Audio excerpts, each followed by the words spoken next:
Assalamualaikum warahmatullahi wabarakatuh. Hello everyone, welcome to this English class. Now, we are going to learn about narrative text. Have you ever had narrative text before? Alright, what about the story? Have you ever read? Now, we are going to learn about narrative text.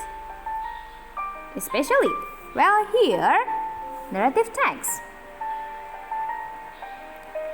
After learning this topic, probably you will be able to identify and compare the social function, text structure, and language feature, and present monologue related to narrative text correctly and accurately. Write narrative text and use relevant vocabulary. Nah, setelah mempelajari naratif teks ini, diharapkan kita dapat nanti mengidentifikasi dan meng-compare atau membandingkan fungsi sosial, teks struktur atau struktur teksnya, dan fitur-fitur bahasa. Kemudian juga dapat mempresentasikan monolog teks yang berhubungan dengan naratif teks. Kemudian kita nantinya juga bisa diharapkan dapat menulis naratif teks dan menggunakan vocabulary atau kosakata yang berhubungan dengan cerita. Here, narrative text. Narrative text is an imaginative story to entertain the reader or the listener or people.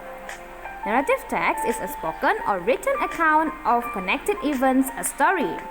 Narrative text is narrated part of a literary work as distinct from dialogue. Narrative text is the practice or art of narration. Nah, narrative text ini berbentuk cerita yang fiksi yang berhubungan dengan imaginative story atau cerita-cerita yang berbentuk imajinasi. Biasanya digunakan untuk menghibur orang lain. Teks ini biasanya juga berbentuk lisan ataupun tulisan. Nah, dalam sebuah narrative text tentunya berbentuk tulisan. Nah, selain itu juga ada unsur-unsur dialog dan seni dalam berbahasa pada narrative text. So, narrative text adalah jenis teks untuk menceritakan suatu cerita yang memiliki rangkaian peristiwa kronologis yang saling terhubung. Tujuan dari teks ini adalah untuk menghibur pembaca tentang suatu kisah atau cerita. So here, several types of narrative text. For the first one, fairy tale atau dongeng, mystery, science fiction, sains berbentuk dengan ilmu pengetahuan, romance, horror, fable, myth and legend, history, slice of life, and personal experience. All of them included narrative text. Semuanya terbentuk dalam narrative text. Nah, pada hari ini kita akan lebih fokus pada fairy tale atau dongeng. Next, social function. What is the social function of narrative text? Here, the function is to entertain the reader or listener or to amuse the reader or listener. Artinya adalah fungsi sosialnya adalah untuk menghibur pembaca atau pendengar. Nah, sekarang ayo kita lihat bagaimana struktur teks dalam sebuah naratif. Here, the generic structure of narrative text. For the first one, orientation. For the second one, complication. And the last one, resolution. Now, in orientation, it's about the opening paragraph where the characters of the story are introduced, person, time, and place. Nah, pada orientasi ini, biasanya dalam sebuah teks itu terletak di awal kalimat atau di paragraf pertama di mana dijelaskan yang berhubungan dengan orangnya, tokohnya, waktunya, dan tempatnya. Artinya, awal mulanya sebuah cerita itu diceritakan pada paragraf pertama yang kita sebut dengan orientasi or orientation. And the next paragraph will be complication. Nah, pada complication ini terdapatlah sebuah permasalahan, timbulnya sebuah permasalahan, kemudian di sanalah berkembangnya hingga terjadinya klimaks atau puncak dalam sebuah cerita. Biasanya ini terdapatnya suasana yang sangat menegangkan dan membuat cerita itu sangat menarik. Dan terakhir itu resolution, where the problem in the story is solved. Nah, pada bagian resolution ini, pada bagian resolusi itu terdapat solusinya seperti apa dan penyelesaian masalahnya seperti apa pada sebuah teks. Akan lebih jelasnya, nanti kita akan menjelaskan pada contohnya. Nah, namun ada juga nih beberapa struktur teks atau generic structure yang membuat ada beberapa seperti orientation, complication, evaluation, resolution, and reorientation. Namun biasanya pada evaluation dan reorientation itu berbentuk opsional atau boleh dipakai atau boleh tidak. Dan pada evaluation itu lebih pada ke controlling sebuah permasalahan atau konfliknya. Nah, pada reorientation itu terdapat konklusi ataupun kesimpulan pada sebuah cerita. Next, we move to the language feature. Here there are some language features. For the first one, past tense. Kita menggunakan tensesnya past tense. Ada part of action verb, kemudian ada specific noun. Let's see. In the past, you still remember about this one? Ya, past tense adalah tenses pada bahasa Inggris yang kita gunakan untuk menjelaskan kalimat-kalimat ataupun hal yang terjadi pada masa lampau.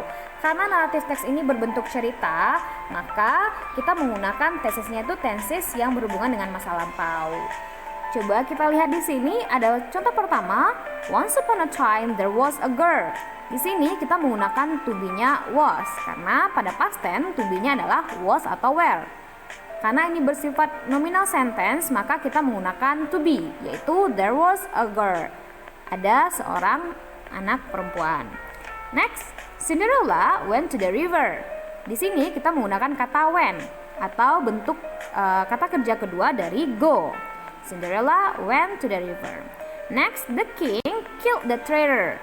Nah, pada kalimat ini kita menggunakan verb kedua ataupun bentuk past tense-nya, past participle-nya itu kill, berasal dari kata kill. And the next one, Malin Kundang became wealthy. Became berasal dari kata become.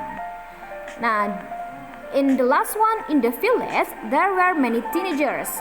Where di sini adalah bentuk to be keduanya dari yang jamak. Nah, itu adalah beberapa contoh dari kalimat-kalimat menggunakan tensesnya past. Using per action verb, climbed, turned, growth. Nah, biasanya pada kata kerjanya kita menggunakan kata kerja kedua. Dan kata kerjanya itu yang berbentuk aksi seperti memanjat, kemudian membeli, membawa, dan yang lain-lainnya. Menggunakan specific noun, maksudnya adalah seperti kita juga menyerangkan the king, the queen, the princess, the fairy, dan yang lain-lainnya.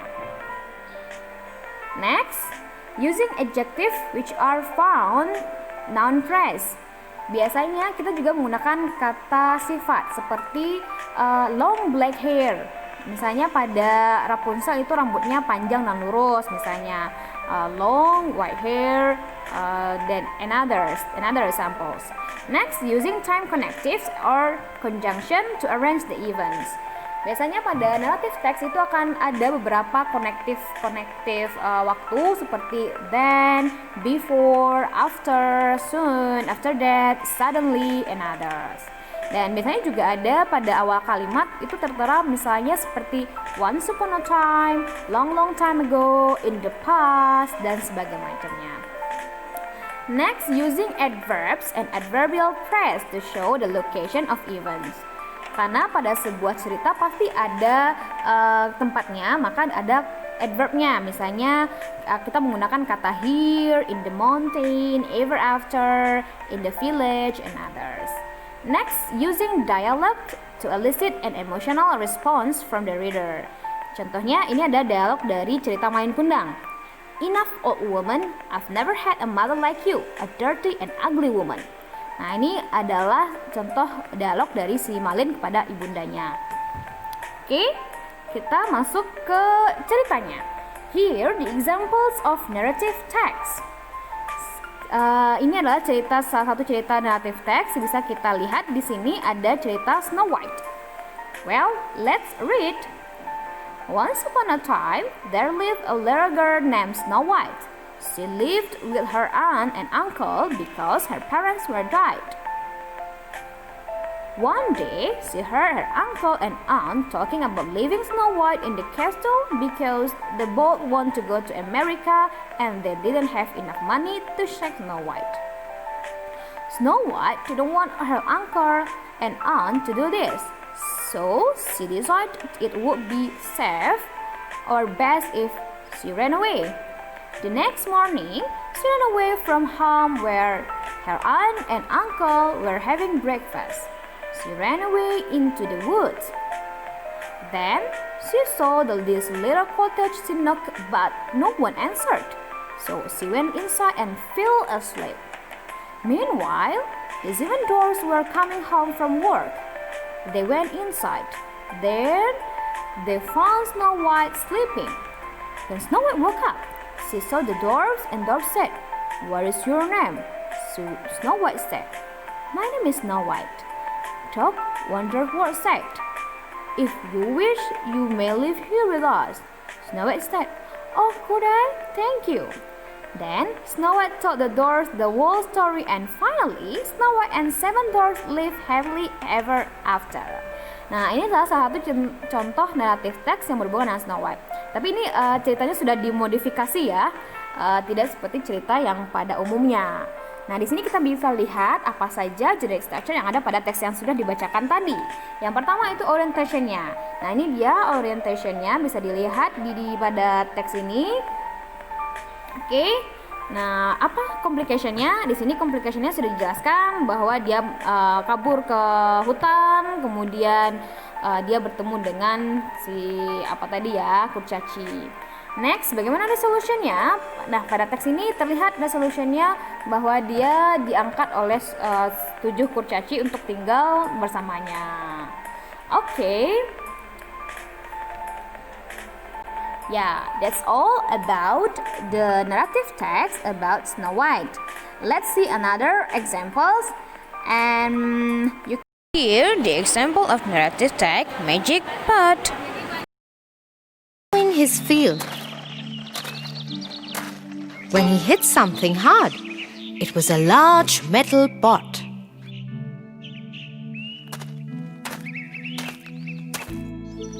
What's this? A metal pot? I wonder if there is something more valuable underneath. In the hope that he could find something more valuable, the farmer dug deeper and wider.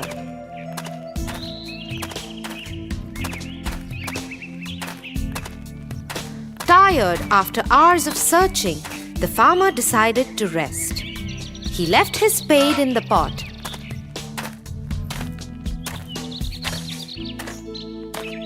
And lay down under the tree.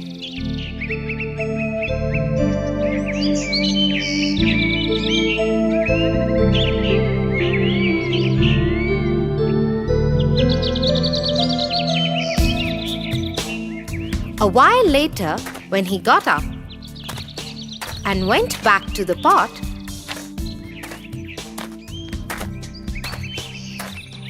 he was surprised. How is this possible? The pot is full of hundreds of spades. I had left only one in it. Looks like this is a magical pot.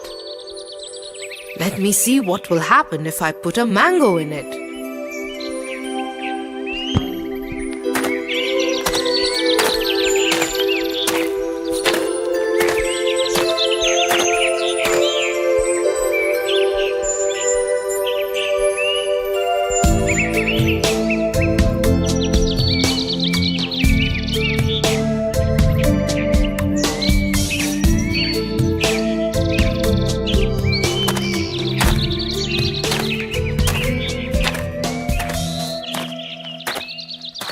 And just as the farmer had thought, the one mango turned into hundreds of mangoes when he left it in the pot.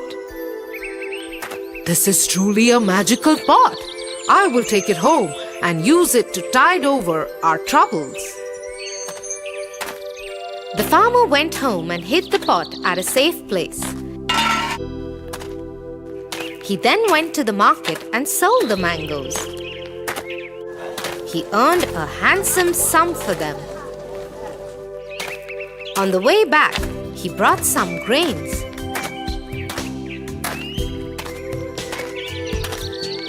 He went home and put each one of them in the pot one by one.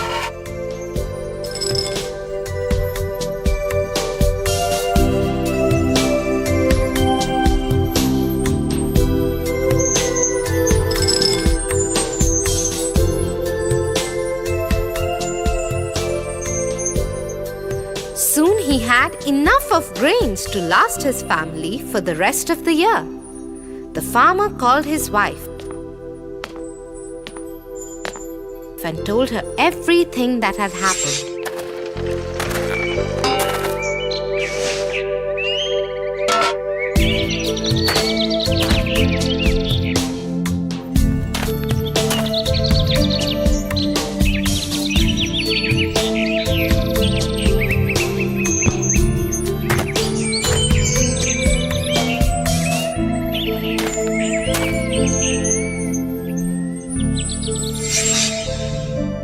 This is a blessing. We should use it wisely to become rich, but also keep it safely hidden. The farmer agreed with his wife. Over the year, he slowly started putting things in the pot: fruits, vegetables, textiles,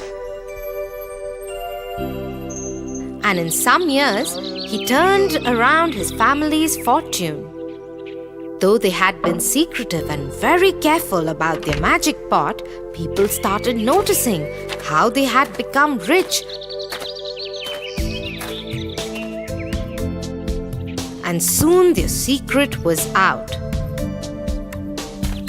It even reached the king's ears.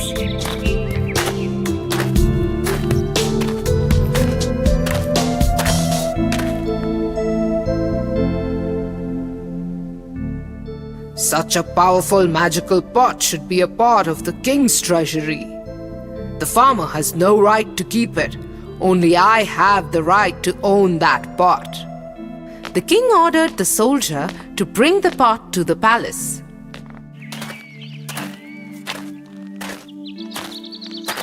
The soldier stormed into the farmer's home.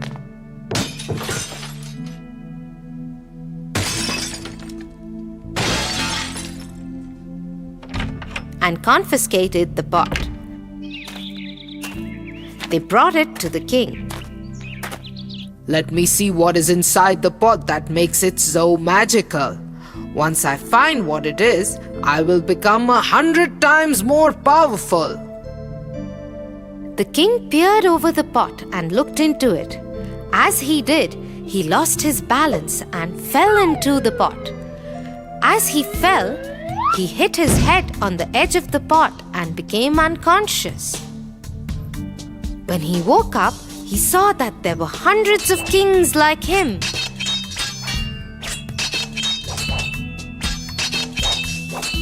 They all fought each other to get to the throne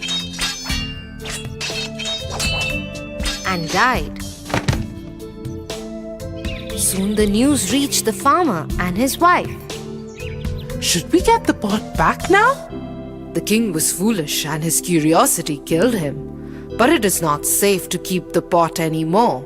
We have enough money and riches to take care of us and our many next generations.